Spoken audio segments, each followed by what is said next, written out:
Good afternoon. This is Quintus Curtius, and this podcast is going to be about a story that's found within Dostoyevsky's novel, The House of the Dead. It's a story within a novel. Fyodor Dostoyevsky's House of the Dead. Very, very good book, very good novel, and I would recommend it.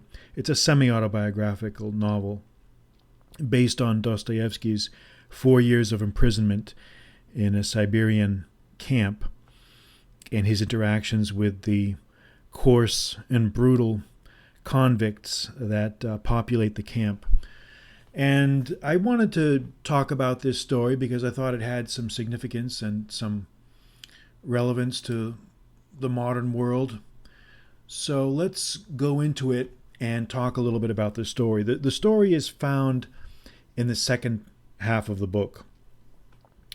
And there's actually a chapter title called Akulka's Husband. And the story is narrated by one of the other prisoners, and his name is Shishkov. And he is telling this story to another prisoner, and our narrator, Dostoevsky himself, is relating it to us. And so the story is this. Shishkov is saying that he was a poor peasant, and he eventually married a young girl from his village named Akulka, Akulka. And she was rumored, and you know how small villages are, she was rumored to have been seduced by another guy named Filka Morozov, Morozov, Filka Morozov. So she was rumored to have been seduced by this guy. And so in the eyes of the villagers, she's somewhat tainted, as petty and small villages can be. So we're not really told if these rumors are true or whether they're just based on boasts by this guy, Filka. But it's not, that's never really cleared up, and maybe it doesn't matter for the outcome of the story. But in any case, Shishkov marries her, but he does so under a cloud of paranoia and suspicion and mistrust. And this suspicion poisons his marriage to Akulka, because he's, instead of just forgetting about her previous amours, if they ever did exist, if it's based on fact or whether it's just a complete fantasy, instead of just forgetting about it and trying to move on, he is tormented by his own insecurities and his own paranoia, and he becomes increasingly abusive towards her. And he subjects her to regular beatings, verbal abuse, physical abuse, the usual stuff. And what's really perverse about this whole situation is she endures all of this suffering without any complaint, and but this only seems to make him even more enraged. And to complete the horrible tragedy of this whole scenario, the alleged seducer, the Filka Morozov, is still around town, and he continues to sort of hover in the background, and he continues to mock and to irritate Shishkov by calling his attention to her alleged past, and mocking him for marrying her, and bragging about his own seductions, and the usual sort of thing. And of course, this only fuels Shishkov's proclivities. It only makes things worse. So finally, in a fit of, fury, drunken rage, perversity, he eventually kills her. He just seizes her, grabs her, and just cuts her throat with a knife. And we're told all this through the words of the narrator. It's a horrifying crime. He buries the perpetrator of the crime. Shishkov buries the body, but of course, like everything else, the murder is eventually discovered. He's arrested, thrown in prison. But what's really perverse about this story is just how, and I did an article recently on another story in the House of the Dead by another murderer who confessed his crime. But what's amazing about these stories is that the narrators just don't show any remorse.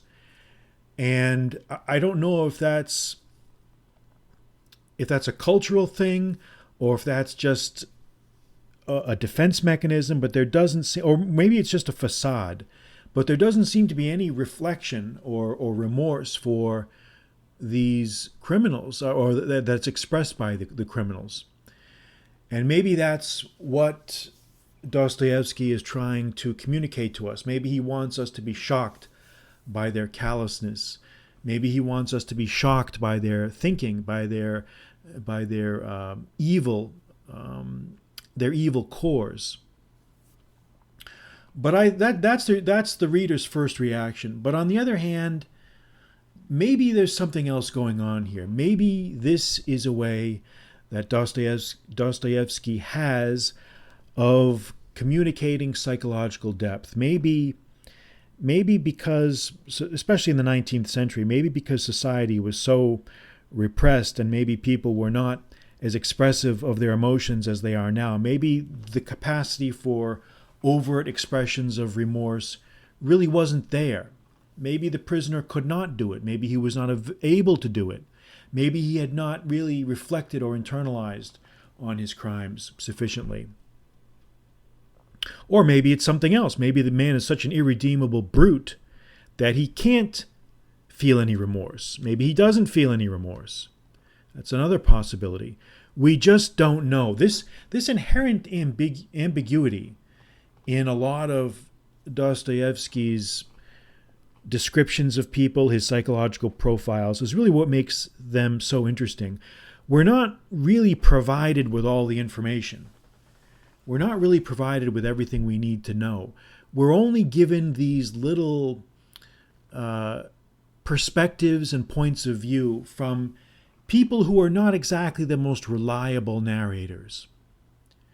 And I think in many ways this mirrors the truths of real life. We never really know what's going on. And maybe the perpetrators, maybe the criminals, and this is an even more kind of unsettling thought. Maybe the truth is that the people who commit monstrous crimes, maybe they themselves don't even know why they do it. Maybe there is some inherent perversity, some sort of built-in demonic impulse that guides these individuals to their fates. And this indeed would be a truly unsettling conclusion, because it reminds us that sometimes there are no reasons for things. Sometimes the reasons lie deep within the subconscious. Sometimes the reasons lie in what Edgar Allan Poe once called the imp of the perverse. The imp of the perverse. This unconscious, perpetual and self-reinforcing, self-destructive mechanism that exists inside the minds of certain individuals that leads them and guides them to their own ruin. And maybe this is the truth, or this is part of the truth. But in any case, I just found that the story of Akulka's husband it's a very simple story, and there's really no satisfying conclusion to it, but there's something about this tale which leaves the reader with a very powerful set of emotions and a need to sort of to try to make sense of it. Why does it have to happen? Why do these things happen? Well, the answer is a mixture of things. It's a mixture of moral corruption, a lack of character on Shishkov's part, his inability to simply move on from things and just to ignore things. I mean, his incredible insecurity. There's just a lot of things going on there. So, anyway, I just wanted to share that story. I thought it was worth talking about. So, anyway, until next time, I'm Quintus Curtius, and we'll talk soon.